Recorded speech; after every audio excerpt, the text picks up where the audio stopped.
نحمده ونصلي على رسوله الكريم أما بعد فأعوذ بالله من الشيطان الرجيم بسم الله الرحمن الرحيم رب اشرح لي صدري ويسر لي أمري واحلل عقدة من لساني يفقهوا قولي. السلام علیکم ورحمۃ اللہ وبرکاتہ. تسبیح کے لیے جو الفاظ استعمال ہوتے ہیں اس میں سبحان اللہ وبحمدہ، سبحان ربی الاعلیٰ، سبحان ربی العظیم، یہ تمام کلمات جو ہیں یہ تسبیح کے ہیں.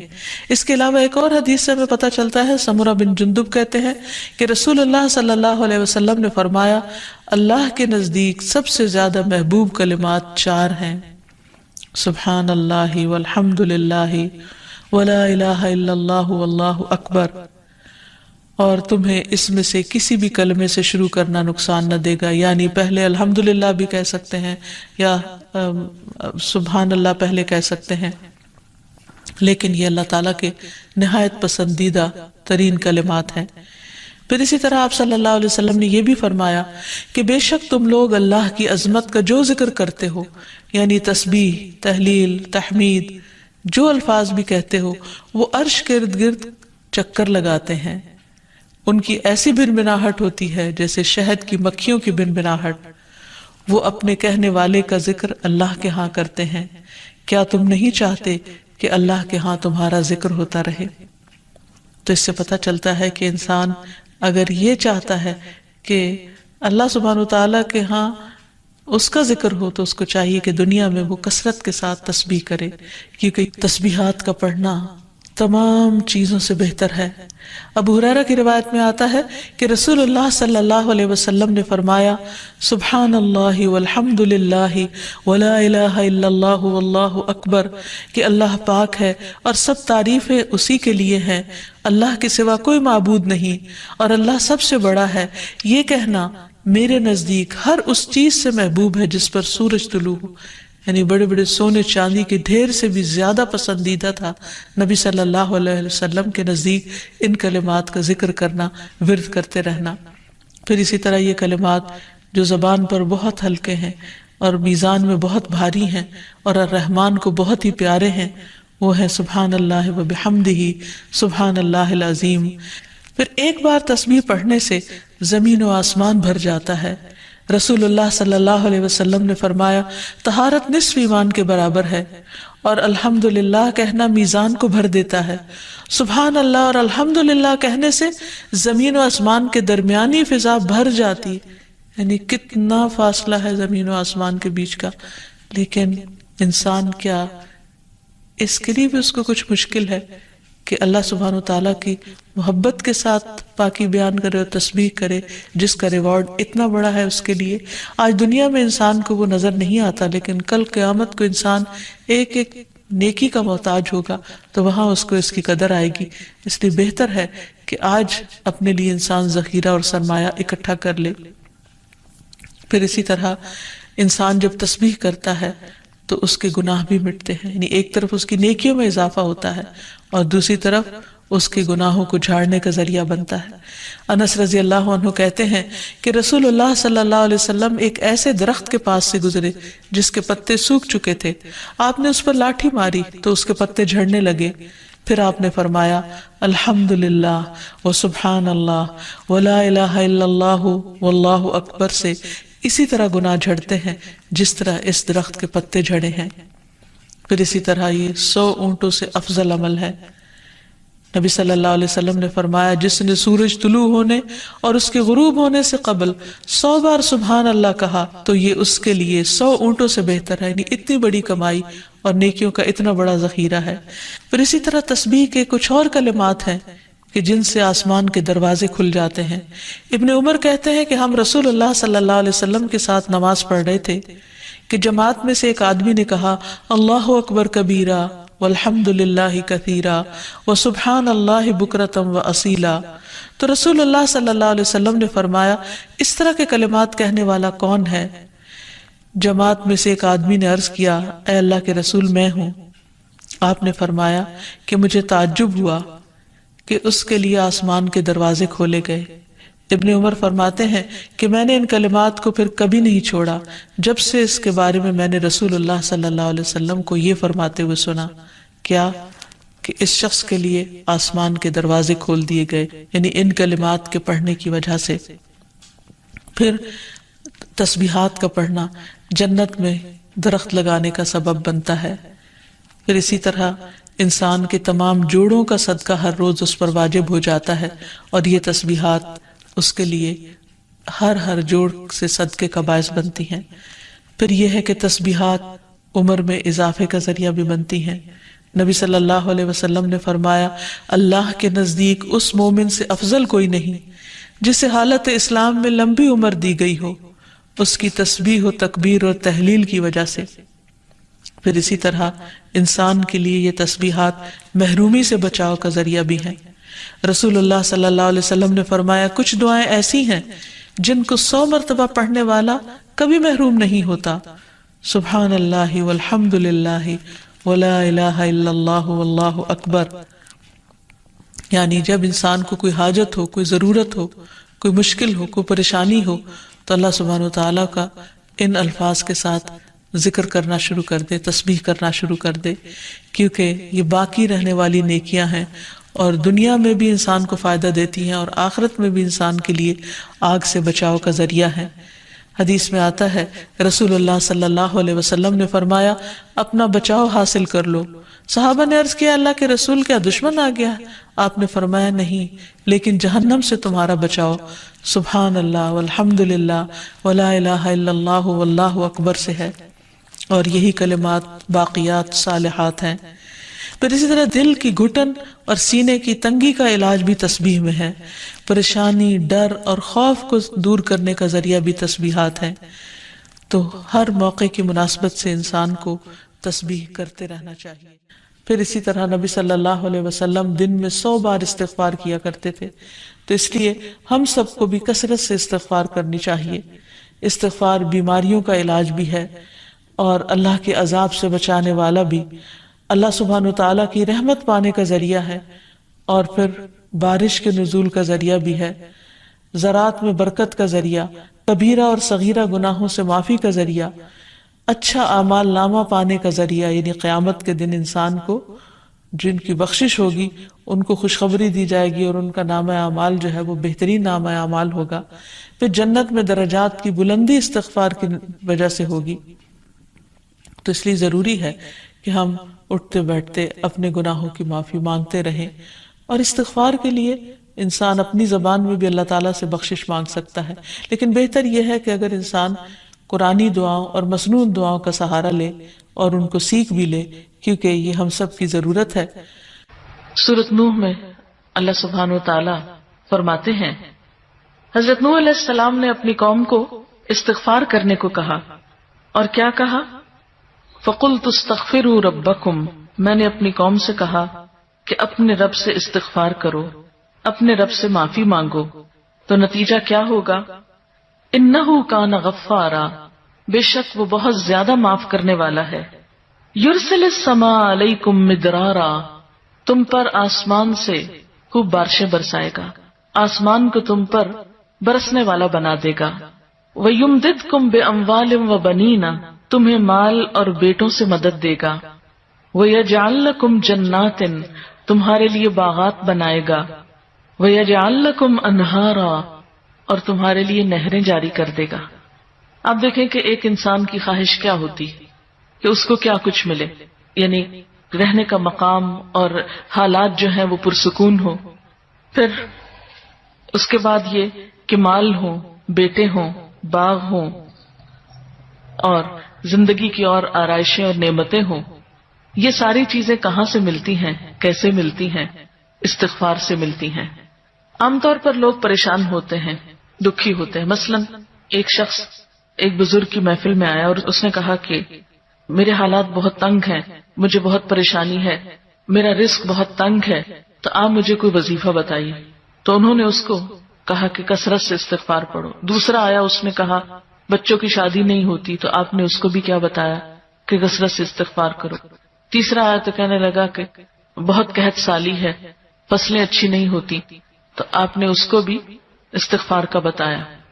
تو کسی نے ان سے پوچھا کہ بھائی 3 لوگ آپ سے 3 ڈفرنٹ مسئلے لے کر آئے ہیں، اپنی پریشانیاں لے کر آئے ہیں، آپ نے تینوں کو ایک ہی چیز بتائی ہے. تو اس پر انہوں نے یہی سورۃ نوح کی آیت پڑھ کر سنائی کہ دیکھو یہ قرآن میں اللہ کا وعدہ ہے اور اللہ کا وعدہ سچا ہے. اللہ تعالیٰ کی بات سے بڑھ کر سچی بات کس کی ہو سکتی ہے؟ ہمارے پڑھنے میں کمی کوتاہی ہو سکتی ہے، لیکن اللہ کی بات میں کوئی شک نہیں. ذالک الکتاب لا ریب فیہ، یہ وہ کتاب ہے جس میں کوئی شک نہیں. لیکن یہ ہے کہ بعض اوقات ہم خود پڑھنے میں کوتاہی کر دیتے ہیں. تو جن کا رشتہ نہ ہو رہا ہو وہ بھی، جن کا ہو چکا ہو اور شادی کے پرابلمز ہو وہ بھی، جن کا ہو چکا اور پھر بچے نہ ہو وہ بھی، ان سب کے لیے ایک ہی وظیفہ ہے، اور وہ کیا ہے؟ استغفار کا. پھر اسی طرح ایک اور جگہ پر ایک اور پیغمبر نے اپنے لوگوں سے کہا وَاسْتَغْفِرُوا رَبَّكُمْ ثُمَّ تُوبُوا إِلَيْهِ إِنَّ رَبِّي رَحِيمٌ وَدُودٌ. اپنے رب سے معافی مانگو اور اس کی طرف پلٹ آؤ، بے شک میرا رب رحیم ہے اور اپنی مخلوق سے بہت محبت رکھتا ہے. یعنی جب کسی بندے پر کوئی تکلیف آتی ہے تو ایسا نہیں کہ اللہ تعالیٰ اس پر خوش ہوتے ہیں اور جان بوجھ کے ستانا چاہتے ہیں بندوں کو. اللہ تو بندوں کے حق میں بہت مہربان ہے. پھر سوال یہ پیدا ہوتا ہے کہ تکلیف آتی کیوں؟ اگر وہ ہم سے محبت کرتا ہے اور وہ بہت مہربان ہے. تو بات یہ ہے کہ کچھ چیزیں ہم اچھے حالات میں سیکھتے ہیں اور کچھ چیزیں ہم ہارڈ شپ سے سیکھتے ہیں. کچھ نعمتوں کی قدر ہم اچھے طریقے سے ویسے ہی کر لیتے ہیں، اور کچھ چیزوں کی قدر ہمیں اس وقت آتی ہے جب کوئی مشکل پیش آتی ہے. آپ دیکھیے کہ اس کی مثال یوں ہی ہے کہ جیسے کچھ کھانے آپ کچے ہی کھا لیتے ہیں، جیسے فروٹس وغیرہ ہیں، آپ کو پکانے کی ضرورت نہیں ہوتی، لیکن کچھ کھانے آپ کو پکا کر کھانے ہوتے ہیں. اسی طرح زندگی میں کچھ حالات ایسے ہوتے ہیں کہ جن میں آپ آرام سے سیکھ جاتے ہیں، یا کچھ باتیں آپ کو بغیر کسی مشکل کے سمجھ میں آ جاتی ہیں، لیکن کچھ باتیں آپ کو مشکل آنے پر سمجھ آتی ہیں. اور جس طرح انسان پختہ اور میچیور ہوتا ہے مشکلات میں، آپ نے دیکھا ہوگا کہ جو بچے ہارڈ شپس میں پلتے ہیں وہ بڑے ہو کر ان میں اسٹیمنا زیادہ ہوتا ہے، لیکن جو بچے بہت نعمتوں میں اور نازوں میں پلتے ہیں وہ اتنے بہادر اور اتنے ہمت والے نہیں ہوتے. اس لیے دھوپ اور چھاؤں، غم اور خوشی، دونوں اس کائنات کا حسن ہے. دن اور رات ایک بہت بڑی نشانی ہے ہمارے لیے. تو اس لیے جب تکلیف آتی ہے تو اس موقع پر انسان اللہ کی طرف زیادہ رجوع کرتا ہے، اللہ کو زیادہ یاد کرتا ہے، زیادہ ذکر کرتا ہے، اور اس طرح انسان کے گناہ دنیا میں ہی معاف ہونے لگتے ہیں. ایک اور جگہ پر آتا ہے وَأَنِ اسْتَغْفِرُوا رَبَّكُمْ ثُمَّ تُوبُوا إِلَيْهِ يُمَتِّعْكُمْ مَتَاعًا حَسَنًا. اور یہ کہ تم اپنے رب سے معافی چاہو اور اس کی طرف پلٹ آؤ تو وہ تم کو اچھا سامان زندگی دے گا. یعنی دنیا کی اچھی نعمتیں کس سے ملیں گی؟ استغفار سے. اس بارے میں ایک حدیث آتی ہے، ابو ذر رضی اللہ عنہ نے عرض کیا یا رسول اللہ صلی اللہ علیہ وسلم، میرے ماں باپ آپ پر قربان، اللہ عز و جل کو کون سا کلام زیادہ پسند ہے؟ آپ نے فرمایا جو اللہ تعالیٰ نے اپنے فرشتوں کے لیے پسند کر رکھا ہے، سبحان ربی و بحمدہ، سبحان ربی و بحمدہ.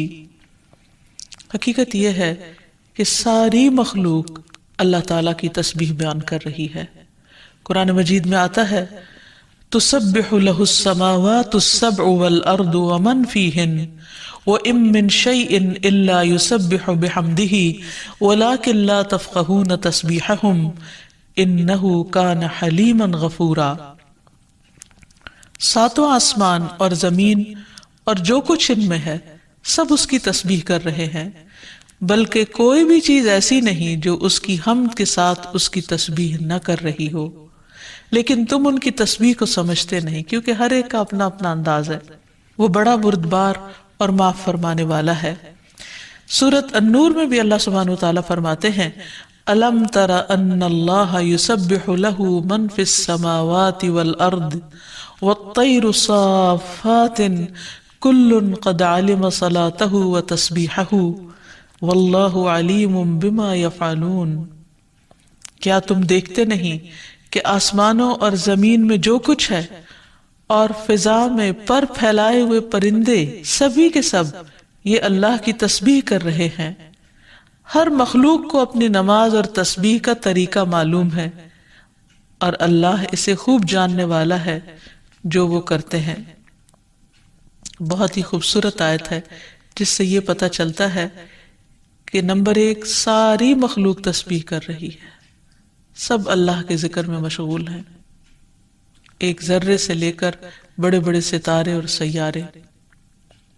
اور پھر خصوصاً پرندوں کی بات کی گئی، یعنی زمین اور آسمان کی مخلوق تو کر ہی رہی ہے تسبیح، لیکن ان دونوں کے درمیان جو پرندے اڑتے ہوئے نظر آ رہے ہیں اور بعض اوقات صفوں کی شکل میں، یعنی صف باندھے ہوئے یا پر پھیلاتے ہوئے اور سکیڑتے ہوئے یا اڑتے ہوئے، سب مل کر یا اکیلے اکیلے، یہ سب اللہ سبحانہ تعالیٰ کی پاکی بیان کرتے ہیں۔ ویسے بھی آپ نے دیکھا ہوگا کہ صبح اور شام کے اوقات میں بڑے بڑے درختوں پر بیٹھے ہوئے ہزاروں کی تعداد میں پرندے یک زبان ہو کر اللہ سبحانہ تعالیٰ کی تسبیح کر رہے ہوتے ہیں، ذکر کر رہے ہوتے ہیں۔ فرمایا یہ سب اللہ کی تسبیح کرتے ہیں۔ تیسری بات یہ فرمائی گئی کہ ہر مخلوق کو اپنی نماز اور تسبیح کا طریقہ معلوم ہے۔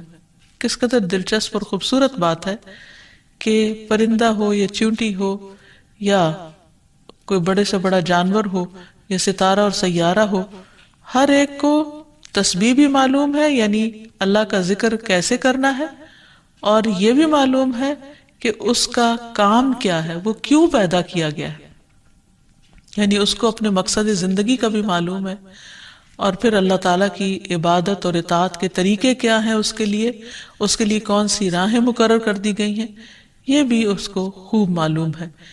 تو اس میں حیرت کی بات یہ ہے کہ اگر ساری مخلوق یہ جانتی ہے تو پھر انسان کا انجان بننا اس کے لیے کس قدر خطرناک ہے۔ اللہ تعالیٰ نے سب کچھ انسان کے لیے پیدا کیا اور وہ ساری چیزیں انسان کی خدمت میں خوب لگی ہوئی ہیں، لیکن انسان کو جس کے لیے پیدا کیا گیا، انسان اس مقصد کو بھول گیا اور اپنے رب سے غافل ہو گیا۔ تو اس لیے اگر ہم تسبیح نہیں کریں گے تو ہم ساری کائنات سے الگ ہو جائیں گے۔ وہ سب تو اللہ کے وفادار، فرما بردار، تسبیح گزار، اور ہم اللہ سے غافل، یہ دل کیسے گوارا کر سکتا ہے؟ اس لیے زیادہ سے زیادہ اللہ سبحانہ وتعالیٰ کی تسبیح کرنی چاہیے۔ ایک حدیث سے یہ بھی پتہ چلتا ہے کہ چیونٹیاں بھی اللہ کی تسبیح کرتی ہیں۔ جب ایک موقع پر کسی نے چیونٹیوں کو جلا دیا تو اللہ سبحانہ وتعالیٰ نے ان سے یہی کہا کہ تم نے گروہوں میں سے ایک ایسے گروہ کو جلا دیا جو اللہ کی تسبیح بیان کرتا ہے، اور ویسے بھی آگ کا عذاب اللہ کے سوا کسی اور کو دینے کا حق نہیں۔ پھر اسی طرح جو کھانا ہم کھاتے ہیں وہ بھی اللہ کی تسبیح کرتا ہے۔ عبداللہ بن مسعود رضی اللہ عنہما بیان کرتے ہیں کہ ہم آپ صلی اللہ علیہ وسلم کے زمانے میں کھاتے وقت کھانے کی تسبیح سنتے تھے، یعنی نبی صلی اللہ علیہ وسلم سنوا سکتے تھے کہ کس طرح کھانا تسبیح کر رہا ہے۔ پھر اسی طرح فرشتے بھی اللہ تعالیٰ کی تسبیح کرتے ہیں، جس کا وہ اقرار خود کر رہے تھے کہ وَنَحْنُ نُسَبِّحُ بِحَمْدِكَ وَنُقَدِّسُ لَكَ، کہ ہم تیری حمد کے ساتھ تیری تسبیح کرتے ہیں اور تیری پاکی بیان کرتے ہیں۔ قرآن مجید میں سورۃ الشورى میں بھی آتا ہے وَالْمَلَائِكَةُ يُسَبِّحُونَ بِحَمْدِ رَبِّهِمْ، اور فرشتے اپنے رب کی حمد کے ساتھ اس کی تسبیح کرتے ہیں، یعنی تعریف بھی کرتے ہیں، تسبیح بھی کرتے ہیں۔ تسبیح کا مطلب ہوتا ہے اللہ تعالیٰ کو ہر عیب اور نقص سے پاک قرار دینا، اور حمد ہوتا ہے اللہ تعالیٰ کی تعریف بیان کرنا، یعنی اس کی خوبیوں پر اور اس کے کمالات پر اس کی تعریف کرنا۔ پھر اسی طرح وہ فرشتے جو عرش کو اٹھائے ہوئے ہیں وہ بھی اللہ تعالیٰ کی تسبیح کرتے رہتے ہیں۔ الذین یحملون العرش ومن حولہ یسبحون بحمد ربہم، جو فرشتے عرش اٹھائے ہوئے ہیں اور جو اس کے ارد گرد ہیں سب اپنے پروردگار کی حمد کے ساتھ اس کی تسبیح کرتے ہیں۔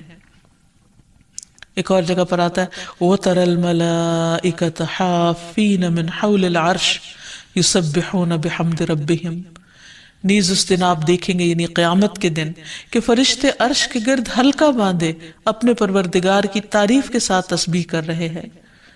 پھر اسی طرح بعض مواقع پر جب وحی نازل ہوئی تو نزول وحی کے وقت حاملین عرش سے لے کر تمام انسانوں کے فرشتوں نے تسبیح کی، یعنی انسان کی ہدایت کے لیے اتنی بہترین کتاب اتاری جا رہی تھی۔ اور تسبیح فرشتوں کی خوراک بھی ہے، یعنی جیسے ہم انسان کھانا پینا کرتے ہیں اسی طرح فرشتوں کو کسی مادی چیز کے کھانے کی ضرورت نہیں ہوتی، وہ ان کی تسبیح جو ہے وہی خوراک ہے۔ اس بارے میں حضرت عائشہ کہتی ہیں کہ میں نے نبی صلی اللہ علیہ وسلم سے پوچھا کہ دجال کے زمانے میں ایمان والوں کا کھانا کیا ہوگا، یعنی اتنا فتنے کا دور ہوگا اور ہر شخص چھپ جائے گا اور چاہے گا کہ وہ اس فتنے سے بچ جائے، تو پھر وہ کیا کھائے گا؟ آپ نے فرمایا جو فرشتوں کا ہے، یعنی تسبیح، تکبیر، تحمید، تحلیل، یعنی اللہ تعالیٰ کی حمد و ثنا کرنا، اللہ کا ذکر کرنا۔ اور تسبیح کیوں نہ کی جائے؟ کیونکہ اللہ سبحانہ وتعالیٰ نے قرآن مجید میں اپنے حبیب محمد صلی اللہ علیہ وسلم کو بارہا تسبیح بیان کرنے کا حکم دیا ہے۔ فرمایا فسبح باسم ربک العظیم، سو اپنے بہت عظمت والے رب کے نام کی تسبیح کیا کریں۔ پھر ہے سبح اسم ربک الاعلی، اپنے رب کے نام کی تسبیح کریں جو سب سے بلند ہے۔ پھر ہے فسبح بحمد ربک وکن من الساجدین، پس اپنے رب کی حمد کے ساتھ تسبیح کریں اور سجدہ کرنے والوں میں سے ہو جائیں۔ پھر نبی صلی اللہ علیہ وسلم کو ایک اور جگہ پر صبح و شام اللہ تعالیٰ کی تسبیح کرنے کا حکم دیا گیا۔ سورۃ طٰہٰ میں اللہ تعالیٰ فرماتے ہیں فاصبر على ما يقولون وسبح بحمد ربك قبل طلوع الشمس وقبل غروبها ومن آناء الليل فسبح وأطراف النهار لعلك ترضى۔ سو اس پر صبر کرو جو وہ کہتے ہیں، اور سورج طلوع ہونے سے پہلے اور اس کے غروب ہونے سے پہلے اپنے رب کی حمد کے ساتھ تسبیح کرو، اور رات کے کچھ اوقات میں بھی پس تسبیح کرو، اور دن کے کناروں میں بھی، تاکہ تم خوش ہو جاؤ۔ یعنی خوشی کا راز، اطمینان اور سکون کا راز اللہ تعالیٰ کی تسبیح کرنے میں ہے، جو ذکر کا ایک بہترین طریقہ ہے، اور یہ ایمان والوں کی علامت بھی ہے، کیونکہ قرآن مجید میں آتا ہے انما یؤمن بآیاتنا الذین اذا ذکروا بها خروا سجدا وسبحوا بحمد ربهم وهم لا يستكبرون، کہ ہماری آیات پر تو وہی لوگ ایمان رکھتے ہیں کہ جب انہیں ان کے ساتھ نصیحت کی جاتی ہے تو وہ سجدہ کرتے ہوئے گر پڑتے ہیں، یعنی جھک جاتے ہیں، اور اپنے رب کے حمد کے ساتھ اس کی تسبیح کرتے ہیں، اور وہ تکبر نہیں کرتے۔ یعنی یہ ہوتی ہے مومن کی شان کہ وہ اللہ کی تعریف میں کھویا ہوتا ہے، اللہ کی پاکیزگی بیان کرتا ہے، وہ اپنے رب کی قدر کو پہچانتا ہے اور اپنے کوتاہیوں کو اور اپنی غلطیوں کو، اسی لیے وہ اللہ تعالیٰ کی پاکی بیان کرتا ہے اور اپنے قصور کا اعتراف کرتا ہے، اور اس کی زبان اللہ کے ذکر سے تر رہتی ہے۔ پھر اسی طرح یہ ہے کہ تسبیح تمام مخلوق کے رزق کی کنجی بھی ہے۔ اللہ کے نبی نوح علیہ السلام کی وفات کا وقت جب قریب آیا تو انہوں نے اپنے بیٹے سے فرمایا کہ میں تمہیں ایک وصیت کر رہا ہوں، سبحان اللہ و بحمدہ کا ورد کرتے رہنا، یہ ہر چیز کی نماز ہے، اس کے ذریعے مخلوق کو رزق ملتا ہے، تو جو شخص یہ چاہتا ہو کہ اس کے رزق میں کشادگی ہو، اسے بھی کثرت کے ساتھ تسبیح کرنی چاہیے۔ جیسے اللہ تعالیٰ قرآن مجید میں حکم بھی دیتے ہیں یا ایھا الذین آمنوا اذکروا اللہ ذکرا کثیرا وسبحوہ بکرۃ واصیلا، اے ایمان والو اللہ کو بکثرت یاد کیا کرو اور صبح و شام اس کی تسبیح بیان کیا کرو۔ یعنی انسان کو خاص طور پر صبح اور شام کے اوقات میں تسبیح کرنی چاہیے، جس کی تفصیل احادیث میں ہمیں ملتی ہے۔ رسول اللہ صلی اللہ علیہ وسلم خود بھی کثرت کے ساتھ سبحان اللہ و بحمدہ استغفر اللہ و اتوب الیہ پڑھا کرتے تھے کہ پاک ہے اللہ اور اس کی تعریف کے ساتھ، اور میں اللہ تعالیٰ سے بخشش طلب کرتا ہوں اور میں اس کی طرف توبہ کرتا ہوں۔ پھر اسی طرح تسبیح اہل جنت کی پکار بھی ہوگی، دعواہم فیہا سبحانک اللہم، کہ ان کی پکار وہاں ہوگی کہ اے اللہ تو پاک ہے ہر عیب سے، ہر کمی کوتاہی سے، ہر نقص سے، یعنی تو بے عیب ہے، منزہ ہے۔ اور یہ اللہ سبحانہ وتعالیٰ کو نہایت پسند ہے کہ اس کی کوئی مخلوق اس کی پاکی بیان کرے، کیونکہ وہ اس کا مستحق ہے، وہ ہے ہی پاک۔ پھر یہ ہے کہ اہل جنت بھی صبح و شام اللہ تعالیٰ کی تسبیح بیان کریں گے، اس لیے ضروری ہے کہ انسان یہ سلسلہ دنیا سے ہی شروع کر دے۔ اہل جنت کی تسبیح جو ہے وہ ان کے سانسوں میں جاری کر دی جائے گی، اور پھر جو لوگ اللہ تعالیٰ کی تسبیح نہیں کرتے وہ دراصل بد نصیب ہیں، کیونکہ وہ اتنی بڑی خیر سے محروم ہو رہے ہیں جو دنیا میں ان کے لیے سکون کا باعث ہے اور آخرت میں ان کے لیے رب کے قرب کا ذریعہ ہوگی۔ تسبیح کے لیے جو الفاظ استعمال ہوتے ہیں اس میں سبحان اللہ و بحمدہ، سبحان ربی الاعلی، سبحان ربی العظیم، یہ تمام کلمات جو ہیں یہ تسبیح کے ہیں۔ اس کے علاوہ ایک اور حدیث سے ہمیں پتہ چلتا ہے، سمرہ بن جندب کہتے ہیں کہ رسول اللہ صلی اللہ علیہ وسلم نے فرمایا، اللہ کے نزدیک سب سے زیادہ محبوب کلمات 4 ہیں، سبحان اللہ والحمد للہ ولا الہ الا اللہ واللہ اکبر، اور تمہیں اس میں سے کسی بھی کلمے سے شروع کرنا نقصان نہ دے گا، یعنی پہلے الحمدللہ بھی کہہ سکتے ہیں یا سبحان اللہ پہلے کہہ سکتے ہیں، لیکن یہ اللہ تعالیٰ کے نہایت پسندیدہ ترین کلمات ہیں۔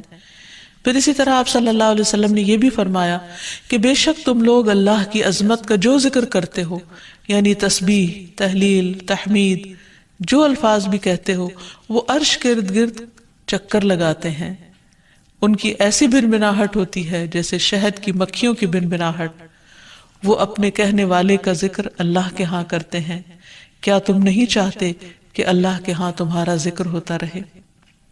تو اس سے پتہ چلتا ہے کہ انسان اگر یہ چاہتا ہے کہ اللہ سبحانہ وتعالیٰ کے ہاں اس کا ذکر ہو تو اس کو چاہیے کہ دنیا میں وہ کثرت کے ساتھ تسبیح کرے، کیونکہ تسبیحات کا پڑھنا تمام چیزوں سے بہتر ہے۔ ابو ہریرہ کی روایت میں آتا ہے کہ رسول اللہ صلی اللہ علیہ وسلم نے فرمایا، سبحان اللہ والحمد للہ ولا الہ الا اللہ واللہ اکبر، کہ اللہ پاک ہے اور سب تعریفیں اسی کے لیے ہیں، اللہ کے سوا کوئی معبود نہیں اور اللہ سب سے بڑا ہے، یہ کہنا میرے نزدیک ہر اس چیز سے محبوب ہے جس پر سورج طلوع ہو، یعنی بڑے بڑے سونے چاندی کے ڈھیر سے بھی زیادہ پسندیدہ تھا نبی صلی اللہ علیہ وسلم کے نزدیک ان کلمات کا ذکر کرنا، ورد کرتے رہنا۔ پھر اسی طرح یہ کلمات جو زبان پر بہت ہلکے ہیں اور میزان میں بہت بھاری ہیں اور الرحمن کو بہت ہی پیارے ہیں، وہ ہیں سبحان اللہ و بحمدہ، سبحان اللہ العظیم۔ پھر ایک بار تسبیح پڑھنے سے زمین و آسمان بھر جاتا ہے۔ رسول اللہ صلی اللہ علیہ وسلم نے فرمایا، طہارت نصف ایمان کے برابر ہے، اور الحمدللہ کہنا میزان کو بھر دیتا ہے۔ سبحان اللہ اور الحمدللہ کہنے سے زمین و آسمان کے درمیانی فضا بھر جاتی، یعنی کتنا فاصلہ ہے زمین و آسمان کے بیچ کا، لیکن انسان کیا اس کے لیے بھی اس کو کچھ مشکل ہے کہ اللہ سبحانہ وتعالیٰ کی محبت کے ساتھ پاکی بیان کرے اور تسبیح کرے، جس کا ریوارڈ اتنا بڑا ہے اس کے لیے۔ آج دنیا میں انسان کو وہ نظر نہیں آتا، لیکن کل قیامت کو انسان ایک ایک نیکی کا محتاج ہوگا تو وہاں اس کو اس کی قدر آئے گی۔ اس لیے بہتر ہے کہ آج اپنے لیے انسان ذخیرہ اور سرمایہ اکٹھا کر لے۔ پھر اسی طرح انسان جب تسبیح کرتا ہے تو اس کے گناہ بھی مٹتے ہیں، یعنی ایک طرف اس کی نیکیوں میں اضافہ ہوتا ہے اور دوسری طرف اس کے گناہوں کو جھاڑنے کا ذریعہ بنتا ہے۔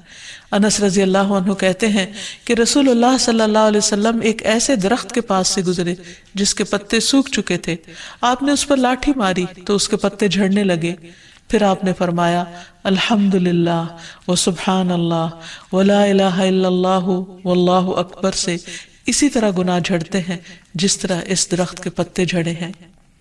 پھر اسی طرح یہ 100 اونٹوں سے افضل عمل ہے۔ نبی صلی اللہ علیہ وسلم نے فرمایا، جس نے سورج طلوع ہونے اور اس کے غروب ہونے سے قبل 100 بار سبحان اللہ کہا تو یہ اس کے لیے 100 اونٹوں سے بہتر ہے، یعنی اتنی بڑی کمائی اور نیکیوں کا اتنا بڑا ذخیرہ ہے۔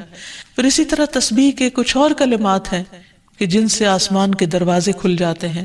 ابن عمر کہتے ہیں کہ ہم رسول اللہ صلی اللہ علیہ وسلم کے ساتھ نماز پڑھ رہے تھے کہ جماعت میں سے ایک آدمی نے کہا، اللہ اکبر کبیرہ والحمد للہ کثیرا وسبحان اللہ بکرتم و اصیلا، تو رسول اللہ صلی اللہ علیہ وسلم نے فرمایا، اس طرح کے کلمات کہنے والا کون ہے؟ جماعت میں سے ایک آدمی نے عرض کیا، اے اللہ کے رسول میں ہوں۔ آپ نے فرمایا کہ مجھے تعجب ہوا کہ اس کے لیے آسمان کے دروازے کھولے گئے، ابن عمر فرماتے ہیں کہ میں نے ان کلمات کو پھر کبھی نہیں چھوڑا جب سے اس کے بارے میں نے رسول اللہ صلی اللہ علیہ وسلم کو یہ فرماتے ہوئے سنا، کیا کہ اس شخص کے لیے آسمان کے دروازے کھول دیے گئے، یعنی ان کلمات کے پڑھنے کی وجہ سے۔ پھر تسبیحات کا پڑھنا جنت میں درخت لگانے کا سبب بنتا ہے۔ پھر اسی طرح انسان کے تمام جوڑوں کا صدقہ ہر روز اس پر واجب ہو جاتا ہے، اور یہ تسبیحات اس کے لیے ہر جوڑ سے صدقے کا باعث بنتی ہیں۔ پھر یہ ہے کہ تسبیحات عمر میں اضافے کا ذریعہ بھی بنتی ہیں۔ نبی صلی اللہ علیہ وسلم نے فرمایا، اللہ کے نزدیک اس مومن سے افضل کوئی نہیں جسے حالت اسلام میں لمبی عمر دی گئی ہو، اس کی تسبیح و تکبیر اور تحلیل کی وجہ سے۔ پھر اسی طرح انسان کے لیے یہ تسبیحات محرومی سے بچاؤ کا ذریعہ بھی ہیں۔ رسول اللہ صلی اللہ علیہ وسلم نے فرمایا، کچھ دعائیں ایسی ہیں جن کو 100 مرتبہ پڑھنے والا کبھی محروم نہیں ہوتا۔ سبحان اللہ والحمد للہ ولا الہ الا اللہ واللہ اکبر، یعنی جب انسان کو کوئی حاجت ہو، کوئی ضرورت ہو، کوئی مشکل ہو، کوئی پریشانی ہو،